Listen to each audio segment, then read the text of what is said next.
Continuamos con el temario de Historia de España de segundo de bachiller. Tocaría ahora la Segunda República. Segunda República, recordemos su cronología: 1931 a 1936. El tema de la Segunda República es un tema muy importante.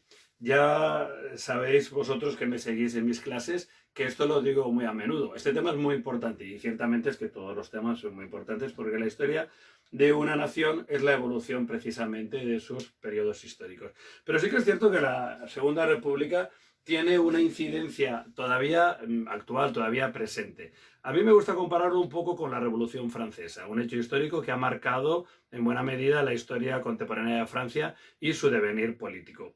Ni la Revolución Francesa ni la Segunda República son, evidentemente, al menos en mi opinión, hechos históricos tan contundentes, tan rotundos en países con una historia bimilenaria. De cualquier manera, como en el caso de Francia, la Segunda República, o alguno de los tres periodos políticos en los que se divide, sí que es cierto que son un referente todavía actual para muchas formaciones políticas y, como ocurría en Francia, que todos los partidos políticos a comienzos del siglo XX y hasta bien andado el siglo XX después de la Segunda Guerra Mundial, buscaban algún tipo de legitimidad encontrando el periodo de la Revolución Francesa en el que más a gusto se pudiesen encontrar.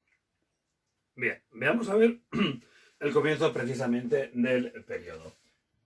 La Segunda República, en muchos sentidos, hay que entenderla como el fracaso de unas expectativas ilusionantes de cambio que albergaba España precisamente desde el fracaso del periodo anterior, que es la monarquía de la Restauración. Hagamos una breve introducción. Recordemos que el periodo que conocemos como la Restauración monárquica, entre 1874 y precisamente 1931, el que también calificamos como sistema o modelo canovista, encontró su éxito particularmente hasta la muerte de Alfonso XII en el 85 y todavía podríamos prolongar ese periodo hasta la crisis del desastre de Cuba, de Filipinas y Puerto Rico en 1898, el desastre del 98.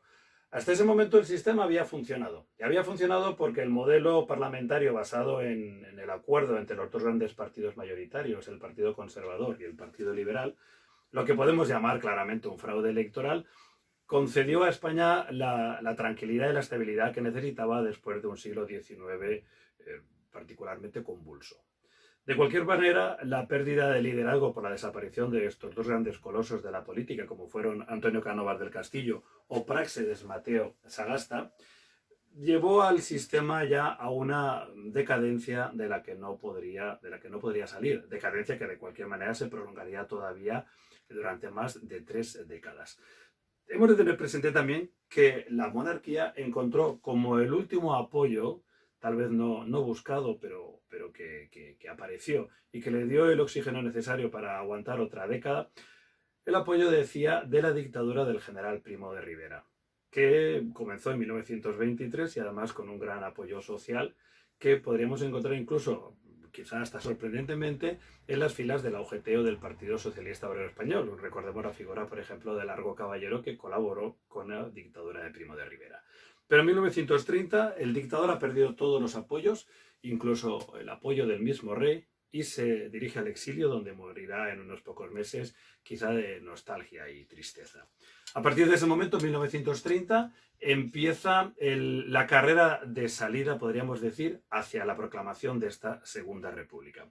Claro, tendríamos que también hacer referencia a quiénes eran esos republicanos que conseguirían en 1931 el triunfo de sus expectativas.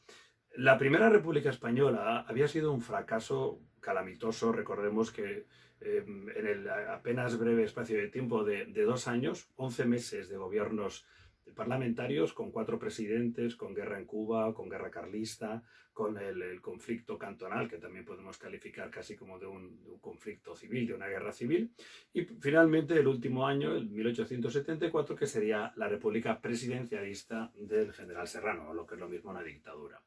Ciertamente no se puede acusar a los españoles del último cuarto del siglo XIX de su rechazo a la idea republicana, puesto que para ellos había sido sinónimo de caos.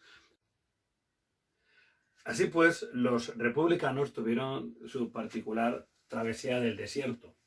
La generación de republicanos del siglo XIX fue dando paso a una nueva generación de republicanos y aparecieron importantes intelectuales entre la burguesía española.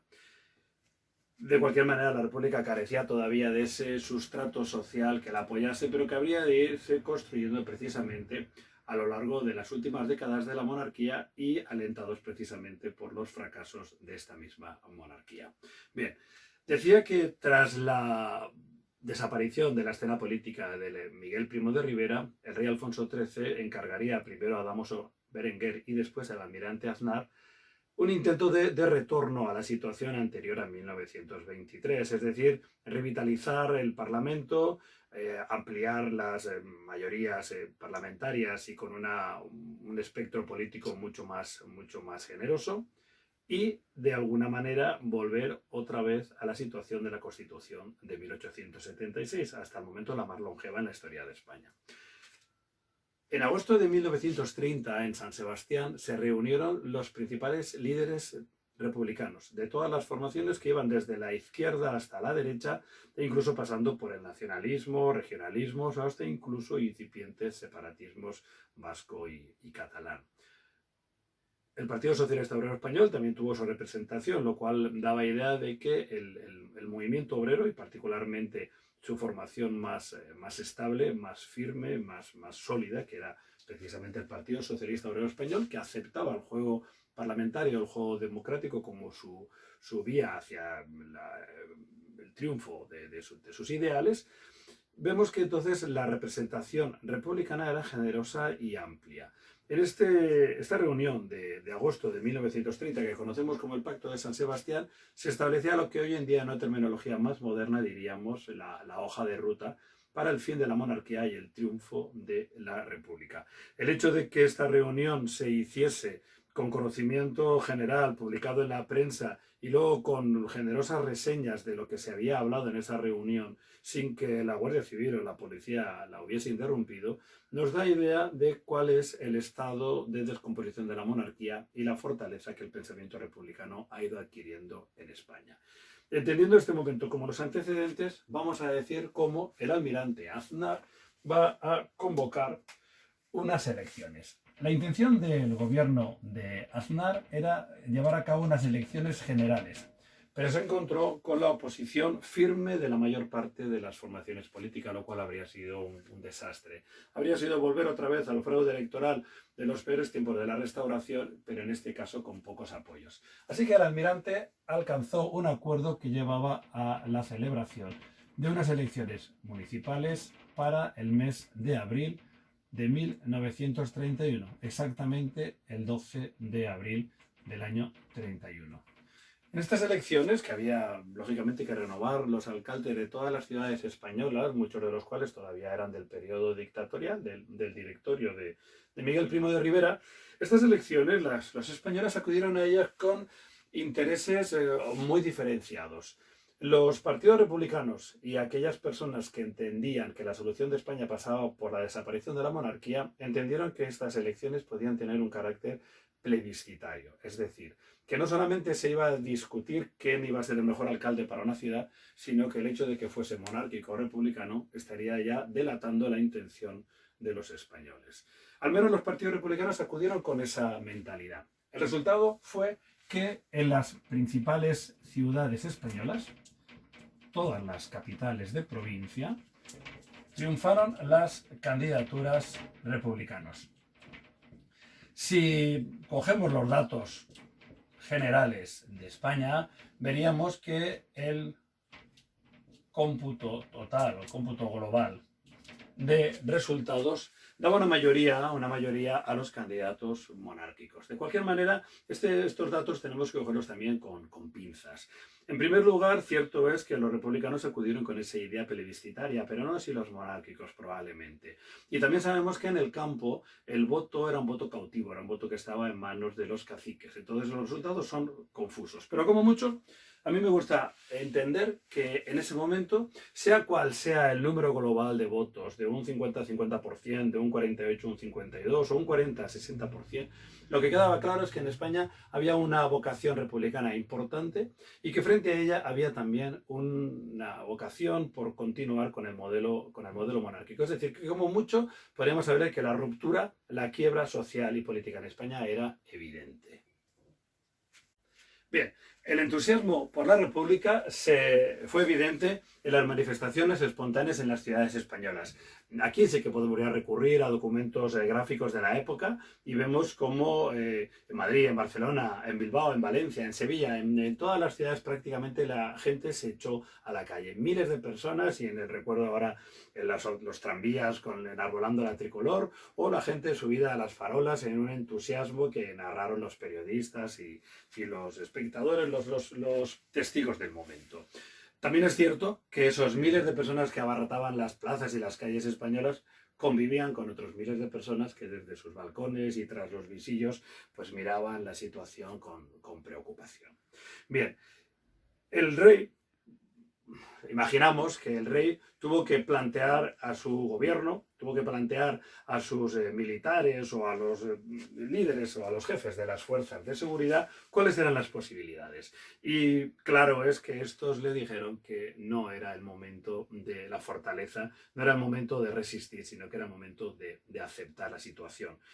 Son célebres las palabras de este político monárquico que dijo a requerimiento de los periodistas: ¿qué se puede esperar de un país que se acuesta monárquico y se despierta republicano? Y efectivamente, el 14 de abril, el rey se dirige a los españoles entre el 13 y el 14 de abril para despedirse.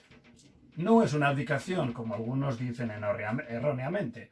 El rey no abdica, no renuncia a sus derechos, sino que simplemente reconoce sus errores, lamenta la situación y se despide de los españoles con la esperanza de retornar y deseando a su pueblo los mejores designios y las expectativas más benévolas. Bien, ¿qué ocurre entonces en estos momentos? Pues la República, espero que haya quedado claro que ha llegado de forma, no sé si casual, inesperada, pero sí inestable. No hay un gobierno, sino que lo que hay es la caída y la desaparición de un gobierno y la sustitución por otro que no ha sido elegido, que no ha sido votado, que no tiene una formación clara. Es decir, hay un vacío legal. Ese vacío lo va a ocupar un gobierno provisional que tiene su origen en esa reunión de agosto de 1930 y posteriores encuentros que habían constituido un comité revolucionario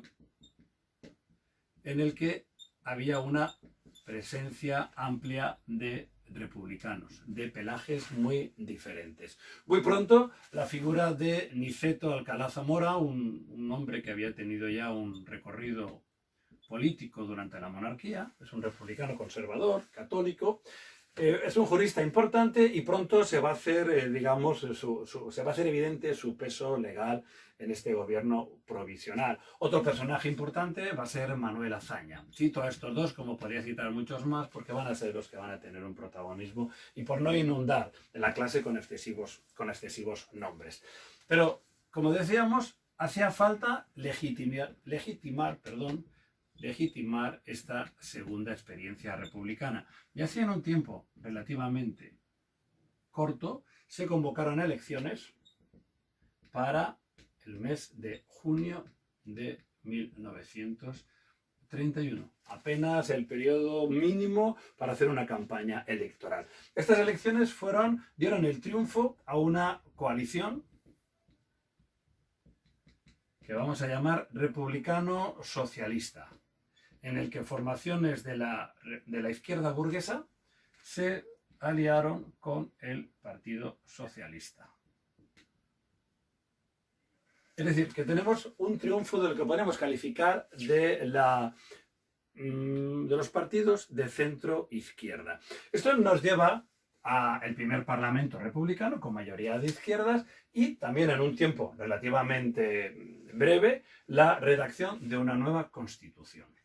Esta constitución de diciembre de 1931, que fue votada por el Parlamento y no sometida al referéndum de la población española, que no se manifestó ni a favor ni en contra de ella, puesto que no tuvo opción para dar su opinión.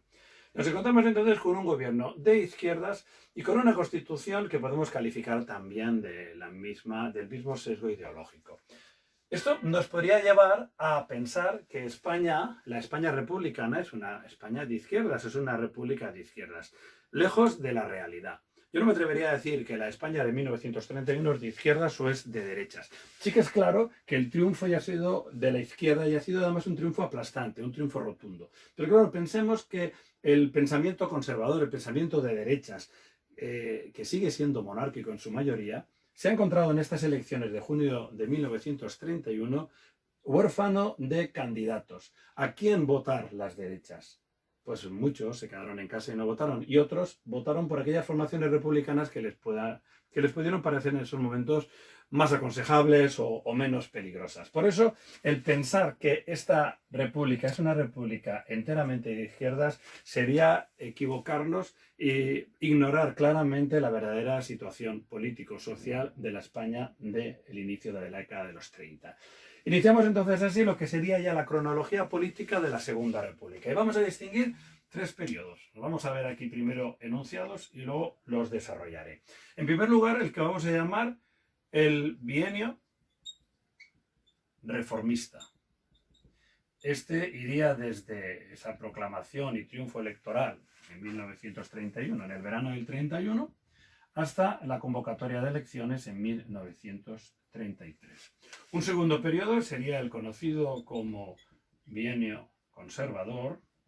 Me resisto a llamarle bienio negro, como algunos republicanos quieren calificarlo, me parece que muy injustamente, que iría desde las elecciones de noviembre del 33 hasta las elecciones de febrero del 36. Y el tercer periodo, que es el que conoceremos como Frente Popular, de muy escaso recorrido, porque inmediatamente se verá truncado por el estallido de la guerra civil en julio de 1936. Hay que hacer hincapié precisamente en esta división en tres periodos de la República. Cierto es que la República nace como una república de izquierdas, luego va a tener un recorrido que podríamos calificar de derechas, y luego tenemos ya el estallido final apenas unos meses de esa primavera sangrienta del 36, que es el preámbulo de la guerra. Es decir, que entiendo que muchos republicanos actuales o muchas personas que carecen de los conocimientos históricos que los profesores de historia deberíamos intentar suplir o solucionar, tienen un referente ideal de una república, y cuando piensan en esa república o cuando se legitima o se reivindica aquel periodo republicano, casi siempre se está haciendo referencia a este primer periodo. Voy a volver a hacer otra mención ejemplar al caso de la Revolución Francesa. La Revolución Francesa también es un periodo muy rico y muy complejo. Sin embargo, cualquier persona que piensa en la Revolución Francesa parece que solo piensa en las guillotinas y en el terror, que fue un periodo puntual y no precisamente el más largo del periodo revolucionario francés. Bien, cojamos el primero de estos periodos, el bienio reformista. Nos encontramos en primer lugar con que la figura del presidente de la República, perfectamente delimitado por la Constitución del 31, recae en la figura de Niceto Alcalá Zamora, que ya habíamos nombrado. Y el jefe del gobierno será, otra vez, el personaje ya nombrado anteriormente, que será don Manuel Azaña. Bien. En este primer periodo, primero reformista, no es casual el nombre, se llevaron a cabo las principales reformas que el país necesitaba. Algunas de ellas muy ambiciosas en el proyecto y muy leves y conservadoras en su desarrollo. Esas reformas, brevemente citadas, se explicarán, pero sin demasiada profundidad. Para eso ya tenemos los apuntes y el libro de texto. Sería la reforma del ejército o la reforma militar, la reforma de la Iglesia o la reforma religiosa, la reforma agraria y las reformas que podríamos seguir diciendo, la reforma de la administración del Estado o administrativa del Estado,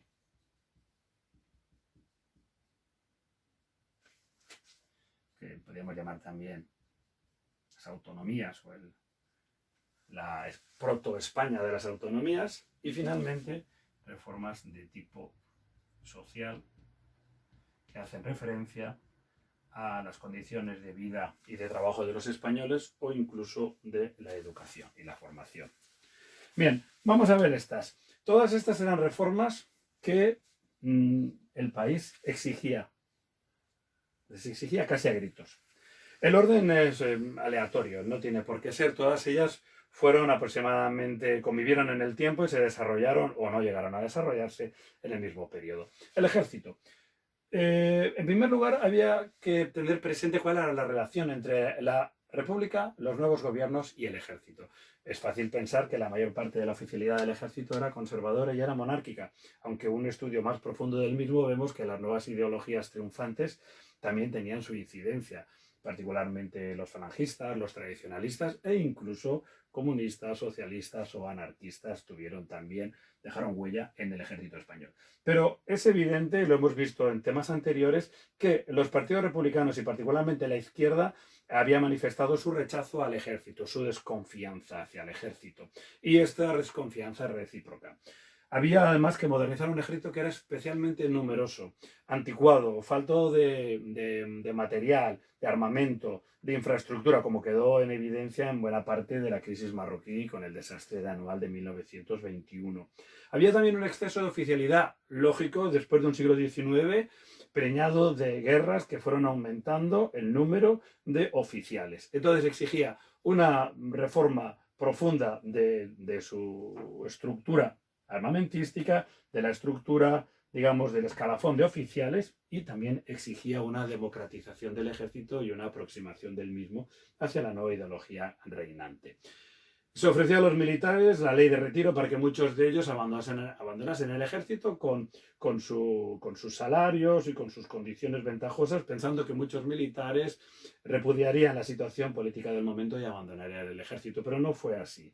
Lo cierto es que algunas reformas, como acabar con los tribunales militares, las publicaciones militares, reducir sus privilegios y cerrar la Academia de Oficiales de Zaragoza, cuyo último director fue el general Franco, no fueron bien recibidos por el ejército. Así que podemos terminar esta reforma comentando que la República no había solucionado un problema, sino que había generado otro más, que era la enemistad con el ejército.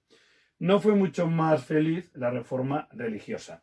España mayoritariamente seguía siendo católica en cuanto a la población, aunque había cada vez una mayor presencia de personas que manifestaban su agnosticismo o simplemente el rechazo y la diferenciación de lo que era el Estado civil y el Estado religioso. De cualquier manera, una vez más, la izquierda, que soportaba y apoyaba a los nuevos gobiernos, también se había manifestado a lo largo del comienzo del siglo XX, final del siglo XIX, como profundamente anticlerical. Recordemos cómo las primeras semanas del entusiasmo republicano en el 31 fueron salpicadas de ataques a edificios religiosos, la quema de conventos o de iglesias que podemos ver fácilmente en los documentales de la época.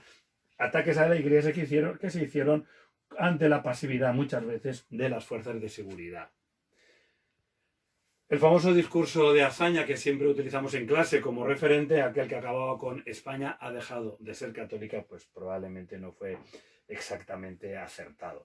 Así que las reformas que llevaron a cabo la limitación del poder y la presencia de la Iglesia, que se vio privada también de sus privilegios en la educación, o el Estado dejó de sostener económicamente a la Iglesia, pues se saldaron también con una enemistad clara entre el gobierno o el Estado republicano y la religión católica española. El tercero de los aspectos a reformar era probablemente la reforma más ambiciosa y más querida por los nuevos gobiernos republicanos. Era la reforma agraria.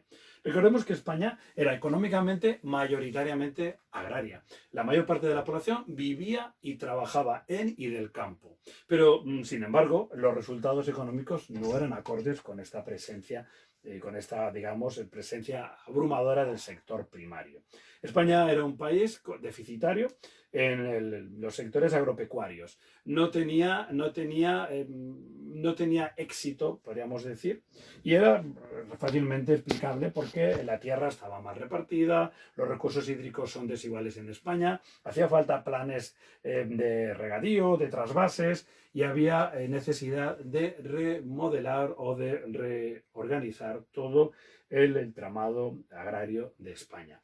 Evidentemente, esto necesitaba una ley fuerte y valiente que no existió. Se estableció la llamada ley de la reforma agraria y la creación del IRA, el Instituto de Reforma Agraria, pero no se acometió esta labor, digamos, desde un espíritu revolucionario, sino que se intentó hacer de forma legal, con un presupuesto anual que era a todas luces escaso, y al final lo que provocaría sería no resolver un problema ya muy viejo en España, sino crear otro o incluso dos. Por una parte, los propietarios se vieron agredidos, se vieron amenazados, y los trabajadores del campo se vieron decepcionados. Los primeros porque entendían que toda esta reforma agraria iba en contra de sus intereses seculares, y los otros porque habían apoyado una república que les había de alguna forma estafado con un proyecto lento y a todas luces inapropiado.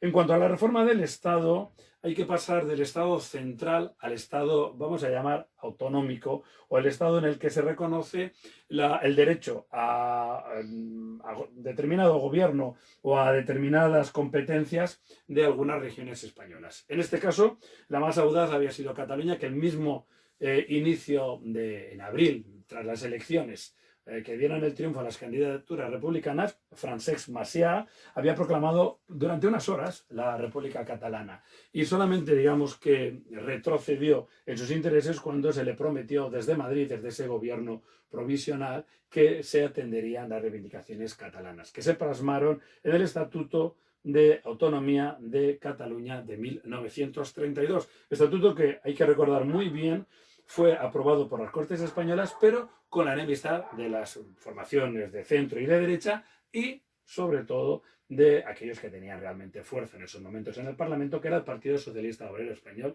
que nunca vio con buenos ojos que una parte de España gozase de privilegios o de diferencias frente al resto. De hecho, el Estatuto del 32 no permitía que Cataluña tomase decisiones en las competencias de trabajo, que quedaron en manos del gobierno central y particularmente de los socialistas.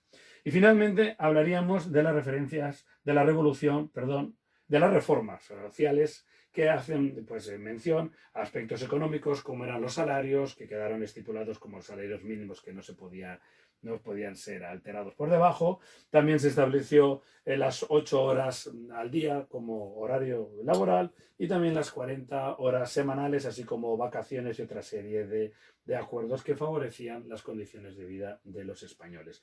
También se procedió a dotar de fondos al Estado para una reforma educativa y la creación de colegios públicos de primaria, aumentar el número de maestros y conceder, digamos, los fondos necesarios para esa reestructura educativa tan necesaria para España, y que además iba muy relacionada con la reforma religiosa, al haber retirado a las órdenes religiosas y a la Iglesia española el privilegio de la enseñanza en España.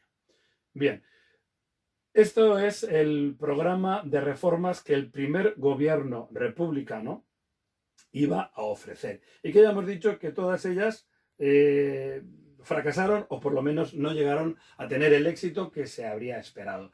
Es más, intentando resolver problemas, este primer gobierno republicano se había granjeado importantes enemigos: el ejército, la Iglesia, los propietarios de los medios de producción, muchos partidos políticos y pensamientos en contra de una posible desmembración de España.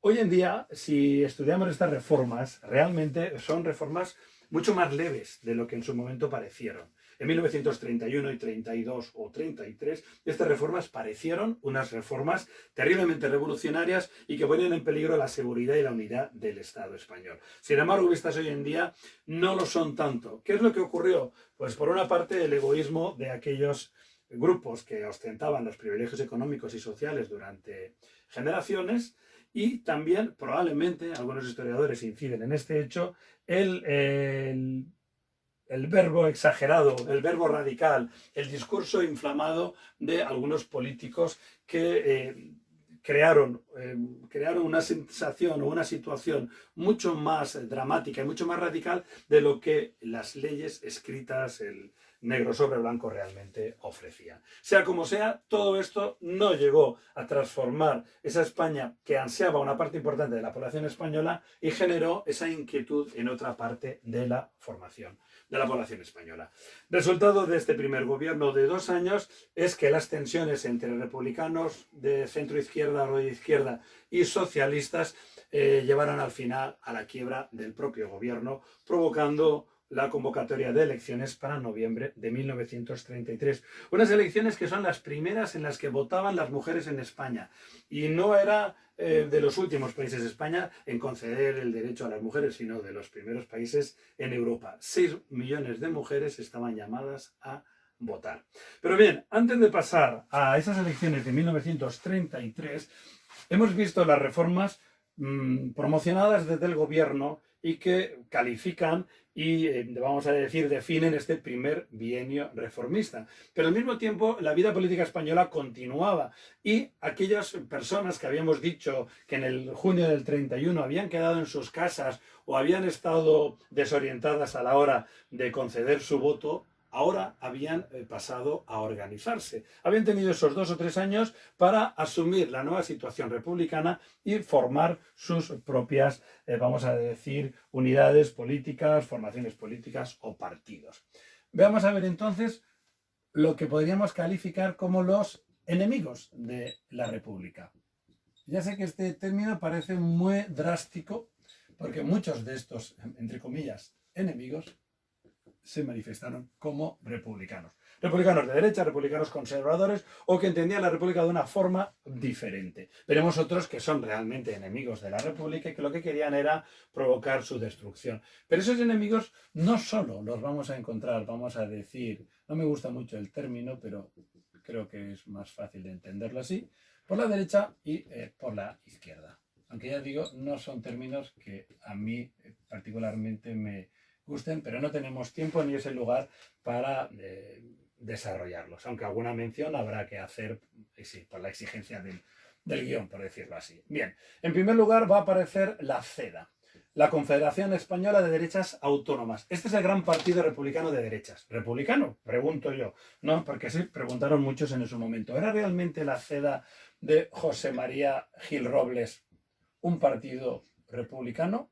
La izquierda le acusaba de no haber demostrado nunca en ningún momento su fidelidad a la República. Y de hecho, el partido de Gil Robles defendía como eje o como ejes de su programa político que le llevará al triunfo en 1933, la defensa del pensamiento católico, la revisión de la Constitución del 31 y también la misma revisión de las reformas iniciadas en el periodo anterior. Junto a la CEDA, otros partidos que tuvieron un peso especial fueron los monárquicos. Sí, los monárquicos no habían desaparecido. El hecho de que la monarquía no existiese no quiere decir que no hubiese partidos monárquicos, igual que durante la monarquía hubo también partidos republicanos. Entre estos partidos tendríamos que tener presente algunos partidos como Acción Española, de alguna forma un trasunto de la Acción Française, que era un partido monárquico francés, y también nos encontraríamos con Renovación Española. Estos dos partidos que defendían la monarquía estaban muy influidos por el pensamiento totalitario del momento que triunfaba en Italia o que triunfaba en Alemania. Había intelectuales católicos también que no estaban en una formación u otra definida como Ramiro de Maeztu o José María Pemán. por supuesto, los carlistas, que nunca dejan de aparecer. En este caso sería la Comunión Tradicionalista, cuyo líder, Valconde, sería un personaje también importante del momento. Y como gran novedad, las formaciones totalitarias, muy influidas por el pensamiento italiano o alemán, vamos a destacar, dejando de lado algunas formaciones que se quedaron en el camino, como los legionarios de Albiñana, del doctor Albiñana, valenciano. Vamos a hablar de las Juntas de Ofensiva Nacional Sindicalistas de Ramiro Ledesma y Onésimo Redondo, y muy especialmente la Falange Española, que fundaría José Antonio Primo de Rivera, un joven abogado de éxito que era el hijo del dictador y que entró en política precisamente defendiendo en juicios a los antiguos ministros de su padre. Estas formaciones, algunas desde el respeto a la legalidad republicana, el caso de Gil Robles, frente a la ley, siempre la ley, por encima de todo la ley, y aquellos otros partidos políticos o formaciones totalitarias que iban en contra del sistema. Evidentemente los partidos monárquicos reclamaban el retorno a la monarquía. ¿Qué tipo de monarquía? Sería otra cuestión. Y los partidos como Falange Española o las Junts se proclamaron republicanos y no eran especialmente exigentes en el modelo de Estado. Pero decíamos que por la izquierda, puede parecer sorprendente, también surgieron voces contrarias a esta república. ¿Por qué? Porque era una república que se acusaba de excesivamente moderada, de muy lenta en sus reformas, de muy conservadora y muy respetuosa con los privilegiados de la etapa anterior. Nos encontramos con la gran formación que hemos ido viendo a lo largo del curso desde finales del siglo XIX, que son los anarquistas, la Confederación Nacional de Trabajadores y la Federación Anarquista Ibérica, la FAI. La CNT-FAI, que como siempre hemos visto, llevaba la división del anarquismo entre aquellos que adoptaban o respetaban la lucha sindical frente a aquellos otros que estaban más definidos por la acción revolucionaria o violenta, que en este caso sería la Federación Anarquista Ibérica. Ángel Pestaña, por ejemplo, estaría en la CNT y mantendría contactos muy interesantes con José Antonio Primo de Rivera y la Falange. Nos encontraremos con el Partido Comunista Español, que había nacido como una escisión de los socialistas en 1921 y que es un partido en estos momentos muy minoritario, pero con una fortaleza ideológica y estructural y con el apoyo de la Unión Soviética, de la Rusia stalinista, que le llevará a un protagonismo muy superior al peso proporcional de sus afiliados. Y por supuesto el Partido Socialista Obrero Español, contó con su formación sindical, la UGT, y otras que surgieron como el Frente Agrario, que tuvo mucha fuerza en Andalucía, y que fueron radicalizándose hacia la izquierda revolucionaria. También en el PSOE nos encontramos con dos opciones, la opción parlamentaria de Julián Besteiro o de Indalecio Prieto, y la opción más revolucionaria de Francisco Largo Caballero, el Lenin español, como a él le gustaba que le llamasen. Si miramos esta evolución política coetánea a este primer gobierno, la palabra que nos viene a la cabeza es radicalización. La sociedad española se está radicalizando y la revolución está en la voz y en la boca de muchos. Unos con temor, otros con ilusión. Bien, las elecciones de noviembre del 33 dieron el triunfo a las derechas. Y entraríamos en el segundo periodo, que es el conocido como bienio conservador. Que ya digo que en la historiografía más izquierdosa a veces habla de bienio negro. Este bienio conservador, que irá del 33 al 36, es curioso porque el triunfo lo obtuvo la CEDA, el gran partido de la derecha republicana, aunque no alcanzó la mayoría absoluta como para formar gobierno. El Partido Radical de Alejandro Lerroux, que recordamos de algunas apariciones estelares en el final de la monarquía, tendría que formar gobierno a pesar de tener menor número de diputados. ¿Por qué ocurrió esto? Ocurrió esto porque el presidente de la República, Niceto Alcalá Zamora, amparándose en la Constitución, por supuesto, negó el triunfo de la CEDA. No es que negase o lo ignorase, sino que negó la concesión de gobierno a la CEDA. Y las fuerzas de izquierda, muy particularmente el Partido Socialista Obrero Español, que tenía representación parlamentaria y considerable, también rechazó aceptar el gobierno de la CEDA. Es más, la amenaza de una huelga general o incluso de una revolución si la CEDA alcanzaba el poder. Así que fue el Partido Radical el que gobernaría con los apoyos parlamentarios de la CEDA. Los gobiernos fueron gobiernos débiles, muy frágiles y de poca duración. Tal es así que la fragilidad de los gobiernos llevaron a que en octubre de 1934 entrarían 4 ministros de la CEDA en el gobierno. Y el Partido Socialista Obrero Español, el PSOE, hizo efectiva su, vamos a decir, amenaza y declaró la huelga general en toda España. Una huelga general que fracasó porque, como siempre suele ocurrir, los anarquistas no llegaban nunca a apoyar a los socialistas o los comunistas exigían un protagonismo que los socialistas más numerosos no concedían. Sea como sea, el fracaso de esta huelga general no evitó el triunfo en 2 zonas en España. Uno, en Cataluña, donde de nuevo y apenas durante unas casi ridículas horas se proclamó la República Catalana, que fue desarticulada por el general Godet y por la acción armada. Hubo, por supuesto, enfrentamiento armado y muertos, pero el sueño de la República Catalana, una vez más, tendría que esperar. Y, sobre todo, Asturias. Por eso, normalmente la historiografía suele hablar de la Revolución de Octubre o de la Revolución de Asturias. En Asturias, ahora sí, comunistas, socialistas y anarquistas se unieron para dar la batalla, para establecer o para iniciar la revolución. Habían recibido armas de contrabando por el Cantábrico y estaban perfectamente organizados para la revuelta. Tal fue este levantamiento que se hizo necesario la venida del ejército de África para acabar con la insurgencia.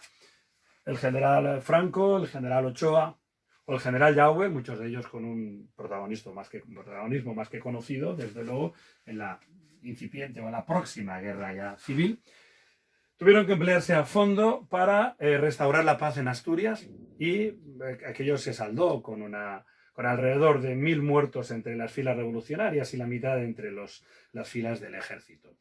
La represión fue fuerte, los juicios y las condenas a prisión o el exilio de algunos de los líderes socialistas, por ejemplo, Indalecio Prieto, por citar uno.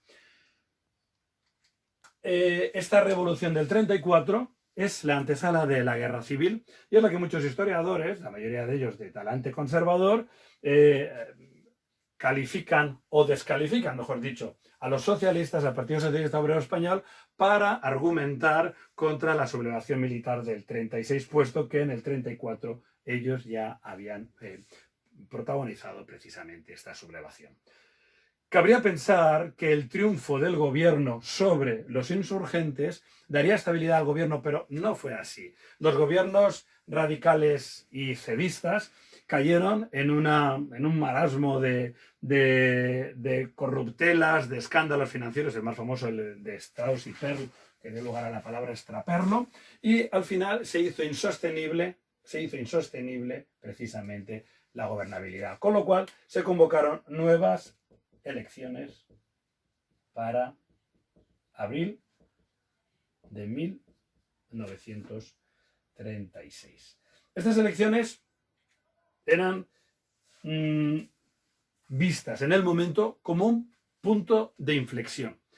La izquierda, que había gobernado en el 31 y que había sido revolucionaria en el 34, entendió que estas elecciones iban a ser determinantes para el triunfo de la idea republicana y de la idea republicana radical. La idea era que aquellas reformas que habían fracasado o que no se habían podido desarrollar en el 31 al 33 y que los gobiernos de derechas habían disminuido o habían simplemente interrumpido en su periodo gubernamental, ahora se llevarían hasta su última consecuencia y desde un espíritu profundamente revolucionario. Todas las formaciones de izquierda consiguieron llegar al acuerdo del establecimiento de un frente popular en el que los partidos burgueses y los partidos de izquierda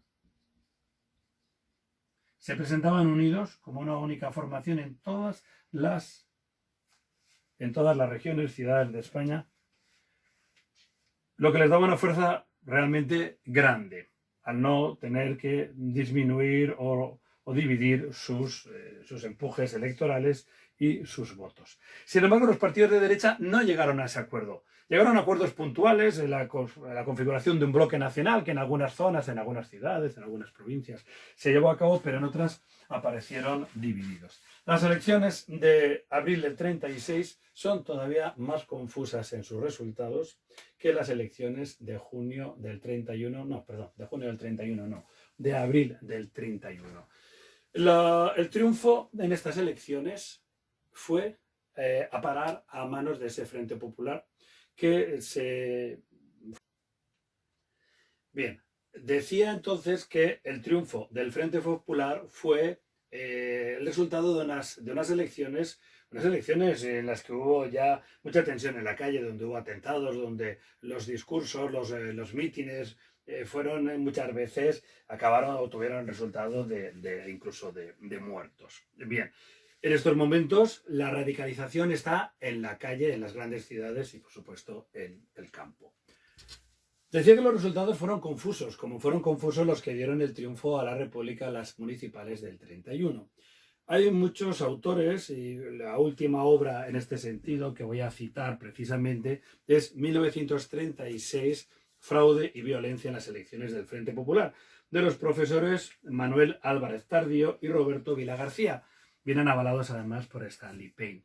Estos señores demuestran con documentos que se produjo lo que podríamos calificar un pucherazo, que se alteraron muchas actas, que se actuó de forma violenta contra candidatos y contra votantes de los partidos de las formaciones de derechas. Buena parte de los registros se alteraron o se perdieron y hoy en día es difícil saber exactamente lo que ocurrió. Aunque los datos que estos dos profesores aportan son abrumadores. Sí que es cierto que el gobierno radical, muy debilitado y que era el que había organizado estas elecciones, se retiró y concedió rápidamente el triunfo al Frente Popular, incluso saltándose la segunda vuelta en algunas circunscripciones, como marcaba la Constitución del 31, que establecía un modelo electoral ciertamente complejo y muy complicado, muy complicado. Bien, el resultado es este. La izquierda festejó el triunfo revolucionario, como así calificaron, con el mismo entusiasmo que aquel 14 de abril o incluso más. Pero en este caso, frente a ellos no tenían el vacío, sino que tenían formaciones sólidas y el ejército.